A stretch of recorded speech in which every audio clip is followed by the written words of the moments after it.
Is there anything more crushing than watching your childhood heroes become the villains of their own story? Because what's happening in Pittsburgh right now isn't just disappointing.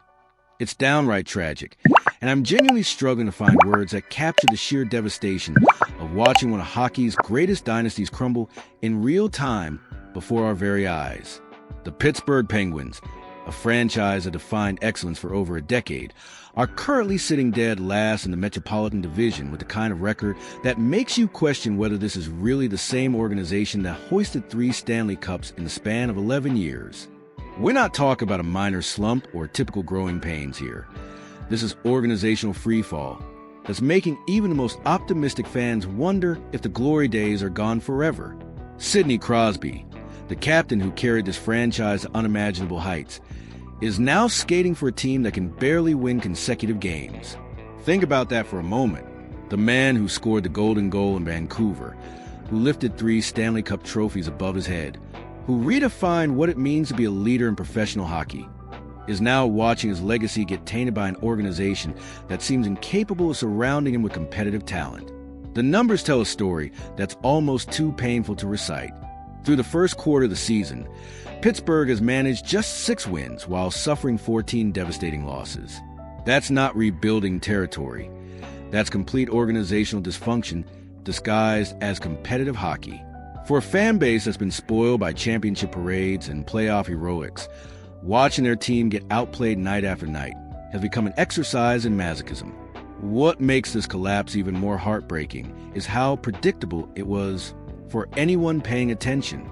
General Manager Kyle Dubas inherited a mess of aging contracts, depleted prospect pools, and salary cap nightmares that previous administrations created through years of short-sighted win-now moves. The chickens were always going to come home to roost, but nobody expected the crash to be this severe or this immediate. Evgeny Malkin, once a dynamic complement to Crosby's brilliance, looks like a player fighting father time and losing badly. His skating has lost that explosive first step. His hands aren't quite as soft in tight spaces, and his defensive awareness has deteriorated to the point where opposing coaches target his line shifts. This is an age gracefully declining. This is watching greatness fade in real time, and it's absolutely gut-wrenching for anyone who remembers his playoff heroics. The supporting cast reads like a collection of players who would struggle to crack most teams' top 9 forward groups.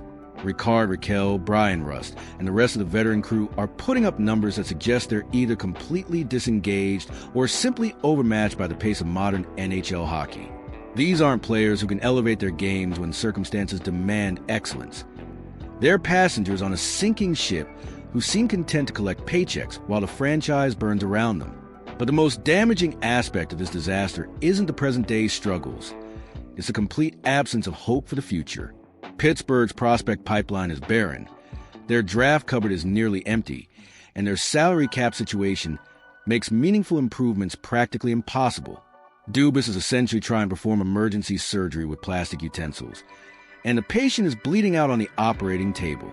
The defensive core tells an even more depressing story. Erik Karlsson, once a dynamic offensive catalyst, looks completely lost in Pittsburgh's system and appears to be playing a different sport than everyone else on the ice.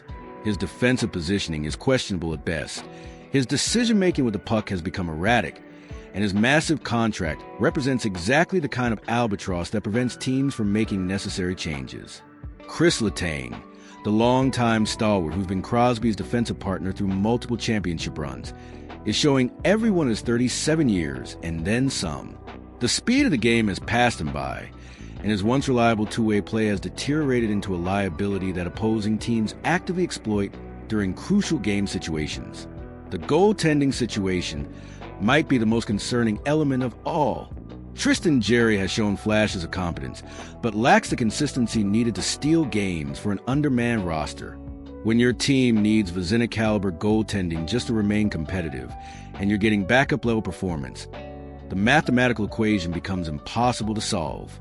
What's particularly painful about Pittsburgh's predicament is how it affects the broader hockey landscape.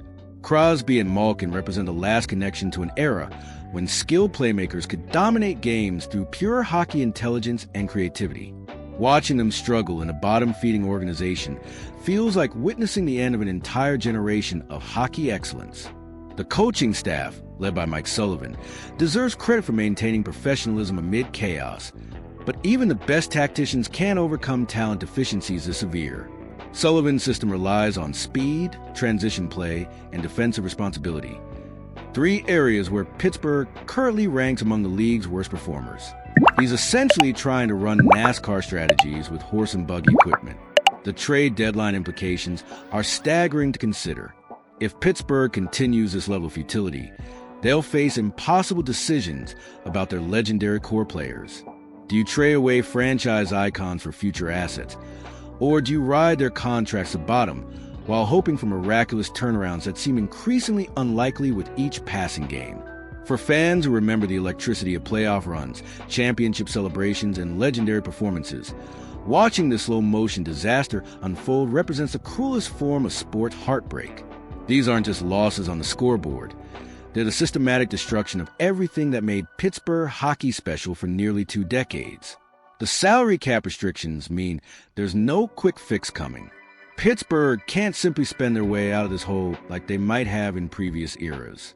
They're trapped in a cycle of mediocrity that could last years, watching other organizations build competitive rosters while their aging core continues declining without adequate support.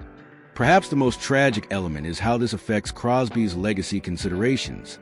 He entered this season with legitimate chances to reach significant career milestones, but individual achievements feel hollow when they're accomplished for basement-dwelling teams.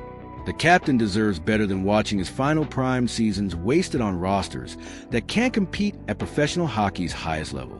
The fan experience has become equally depressing. PPG Paint's arena, once called in a playoff intensity and championship energy, now hosts games with the atmosphere of a funeral service. Season ticket holders are questioning their investments. Casual fans are finding other entertainment options. And the next generation of Pittsburgh hockey supporters is growing up associating the Penguins with losing rather than winning. Looking ahead, there's no clear path to competitiveness that doesn't involve years of painful rebuilding. The prospect pool needs complete restocking. The salary cap situation requires major surgery, and the aging core needs to be gradually replaced with younger, more dynamic talent. That's not a one-season project. That's a complete organizational overhaul that could take half a decade to complete properly. The most heartbreaking question becomes whether Crosby and Malkin will retire as Penguins or seek opportunities elsewhere to chase one final championship. Neither scenario feels satisfying for a fan base that watched these legends deliver multiple Stanley Cups and countless magical moments throughout their careers. What's your honest take on this devastating situation? Are we truly witnessing the end of the Penguins dynasty, or is there still hope for this organization to turn things around?